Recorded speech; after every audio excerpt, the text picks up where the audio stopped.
I remember when I started filming myself like this, talking to the camera, I had 2 studio lights on me for perfect lighting. I had a green screen behind me.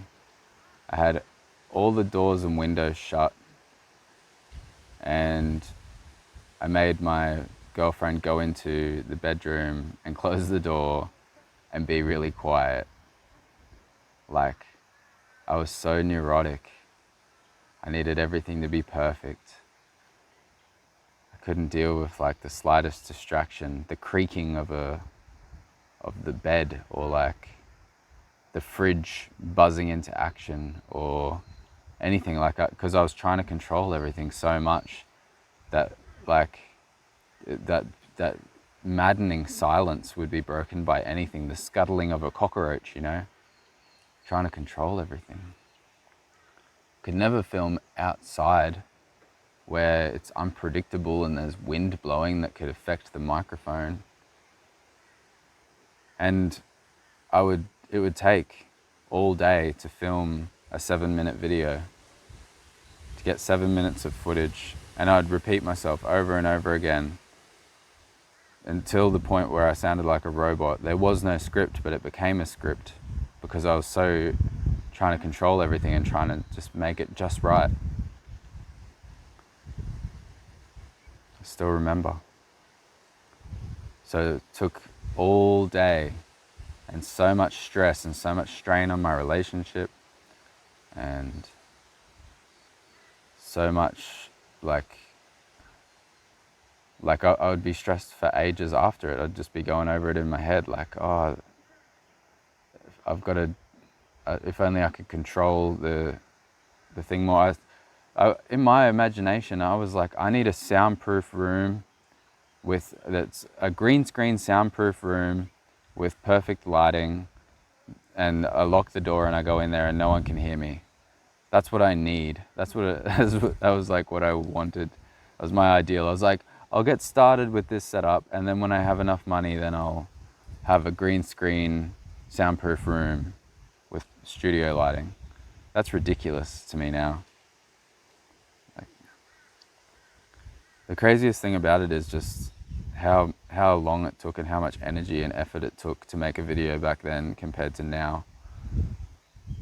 It's like, I do understand that production quality is important, but like when you're doing it all yourself too, like you run around, you set up all the lights, you get the focus right on your camera. I was using like fancier cameras then too, fancy lenses, shallow depth of field, which means like where the camera focuses is like it needs to be perfect. So if I'd step out of focus, I'd ruin the shot. And even if I did a really good job and I set everything just right, I'd watch it back and I'd be blurry.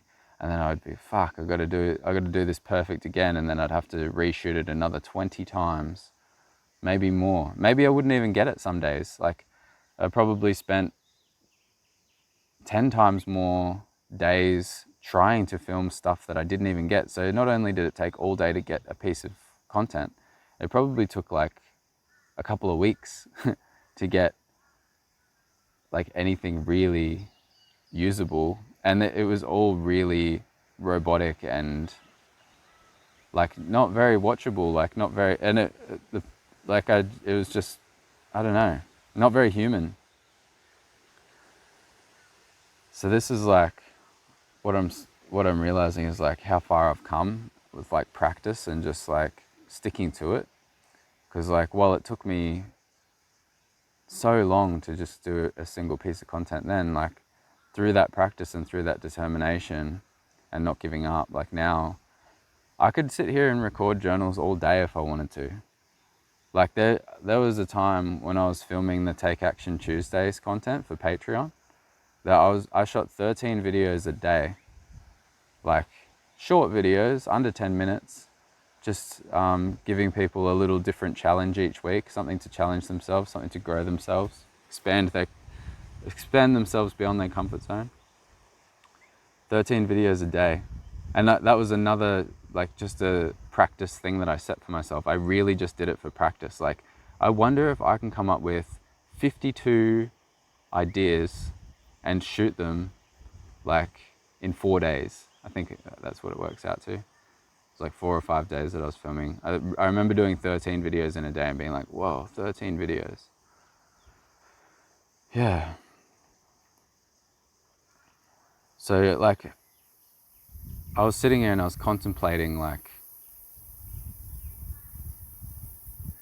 can I do this? Like, can I create an engaging YouTube channel that people are like really want to watch? And I was like, it couldn't be this easy. It couldn't be this easy to just like go for a drive across the country and just like chuck the camera on and just talk every now and then. But then like I started really thinking back like where I come from and like how hard it used to be to even speak to a camera and how self-conscious I was back then and all the issues that I had. And I was like, well, it's not that it's easy. It's easy now. It's like I did all of the hard work. Like I've practiced and practiced and I've driven myself insane. I've driven the people around me insane. And now I'm here and I can do this. And I could, yeah. Because I was like getting in my head because I was like, can I just like keep shooting journals about, like, because I felt like I'm just not talking about anything. Like this is just nothing. I'm just like that keeps going around on a loop. I'm trying to break it. I'm trying to contemplate my way through this loop of thinking like, what the fuck am I doing out here? I'm just a random dude, like just out here fucking doing nothing, just talking to a camera, but I'm not. I'm going through an experience and I'm growing. I'm challenging myself. It's all real. It's all like happening. And yeah, just that one realization, like, yeah, it's easy. And like, yeah, I could totally create like a YouTube channel where it is this simple and it is this easy, but it wouldn't be this easy for anyone. It's easy for me because I already went through all the stuff that I had to go through. But then there's some people that just have natural talent. They could just like be amazing on camera and they could just have all the confidence in the world and they would have no limiting beliefs around filming themselves. I don't know why I choose to do things that I'm not very good at and then master them. It's something that I've always done. I just pick a thing and I just get really good at it. When I was a teenager, it was BMX. And before that, even, it was breakdancing for a little while. And just like anything that I could practice by myself, deliberate practice for hours. I like doing stuff by myself. I like doing stuff where you don't have to depend on anybody else to show up. Like I've tried to like go to the gym with people, like have a gym membership and like go to the gym with people. And I find it doesn't work for me. I don't like it when other people aren't ready to go right now. I like to just be doing what I need to do whenever I need to do it. I just like mastery. I like practice. I like getting good at stuff. But I need to like stick to one thing long enough to reap the rewards and the benefits of it. And I think the thing that I've spent the most hours on out of everything in my life is communication, speaking, trying to articulate my thoughts and feelings. Somebody commented recently, like, I don't know what it is about these videos. Like I'm paraphrasing. I don't know what it is about these videos. Maybe it's just because we've chosen to sit down and just listen and hear the words. But he said something like, I've always said that words can't really communicate what's like, words are silly, you know, like a lot of us say that. I've said that before. Words are silly. They can't really capture and communicate what's going on inside of us or what's going on in reality in the world and like higher dimensions and all that stuff. But I think I'm going to give myself a bit of a pat on the back here, but I think the reason that some of these journals, when they're really on point and I've really got in the flow, feeling like words are enough to communicate is because I've practiced communication for such a long time. And I've really committed myself to like mastery in the field of communication. And sometimes I feel like I am really good at this and sometimes I don't. Sometimes like it's the same with anything. Because there's always like the moving goalposts type effect. Like you're imagining how you would like to be all the time, and you're not really remembering where you came from. And it's especially hard at the start of these kinds of journeys when you first decide you want to master something and you've only been doing it for a month or even a day. You know, like there's that real early days of mastery when you haven't mastered shit. That's when it's the most maddening, because you can't reach back into the past and go and look at a picture of yourself and be like, wow, I was really bad at this and now I'm decent. You just go, I am really bad at this, and the only way is up though. Like you can only get better. There is the story of there was a Stoic in like ancient Rome, ancient Greece, whichever. And I'm not going to say which Stoic it was, just in case I get it wrong. But he couldn't speak properly. He had like a speech issue. So what he did was he put rocks in his mouth and just spoke with rocks in his mouth to make it to like, because it's more difficult to try to talk clearly with rocks in your mouth. So he like upped the difficulty level of speaking, and then like when he learned how to speak with rocks in his mouth, then he was able to speak without rocks in his mouth a lot clearer. Like he learned how to speak clearly. So it's kind of what I did with my self-consciousness around like communicating and my social anxiety and stuff. I just started talking to the camera. It's not like putting rocks in your mouth, but it's just going like, I'm just going to do this. I'm going to go through all the things that are hard until they're not hard anymore. And then I'm sitting here and I'm going, can it really be this easy? And that's my issue. Like, can it be this easy to just make content? Can I just like go travel around the world and just tell stories and talk about what I'm thinking and feeling? And it's interesting and engaging for people. Can it be that simple? Yes. Because like I've been doing this, talking to the camera like this since probably late 2014 is when I stopped, because I was filming content for everybody else, and I was like, I have things inside of me that are more interesting and more important. Like I just like I want to do what I want to do, and that's when it began, and that's when I realized it's way harder than I think it is. Which also made me better at making content for others, because I have sympathy and empathy for the position. Like I can see all sides of what it's like to be on camera, behind the camera, editing. Like I understand. That's probably my bigger dimension of mastery is content creation, because like, yeah, I understand how to tell a story visually with photography, video, music. Like I've done everything myself. It's insane, like the amount of things that I've dedicated myself to, and the amount of time, effort, and energy that I've poured into it to achieve mastery in all these areas. Well, like I wouldn't say that I have mastery in any particular area, but like a degree of mastery. Like I'm on the spectrum of mastery. Probably still quite early.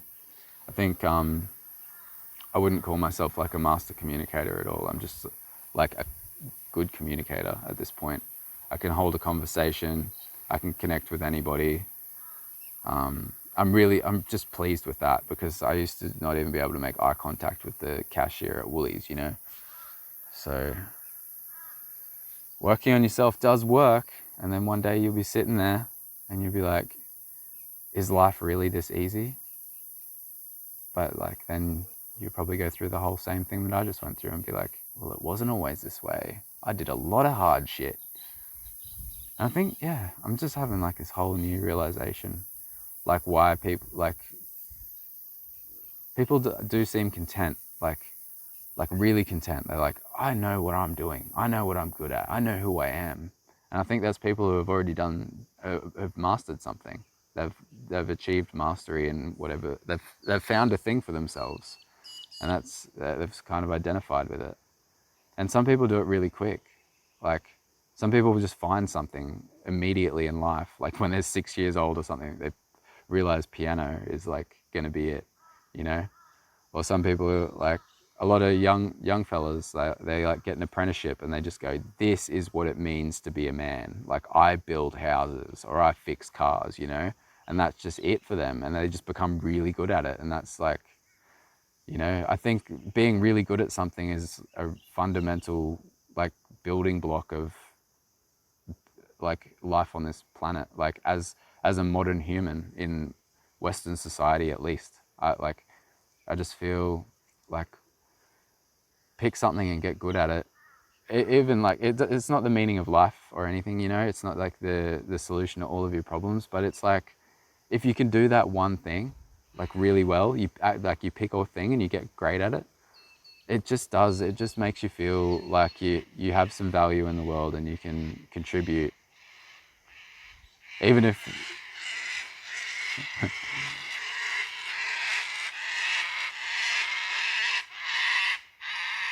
even if your contribution is just squawking really loudly, and that's what you're just really good at, and you just want to share that with the world.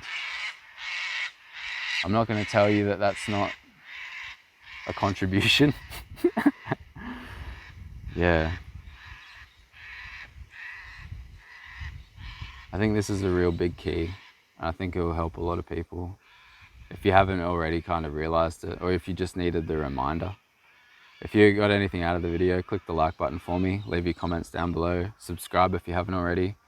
And if you want to keep ice in the esky and fuel in the car, you can check out the links down in the description below. There's cool ways to help this project grow. I'll see you again shortly.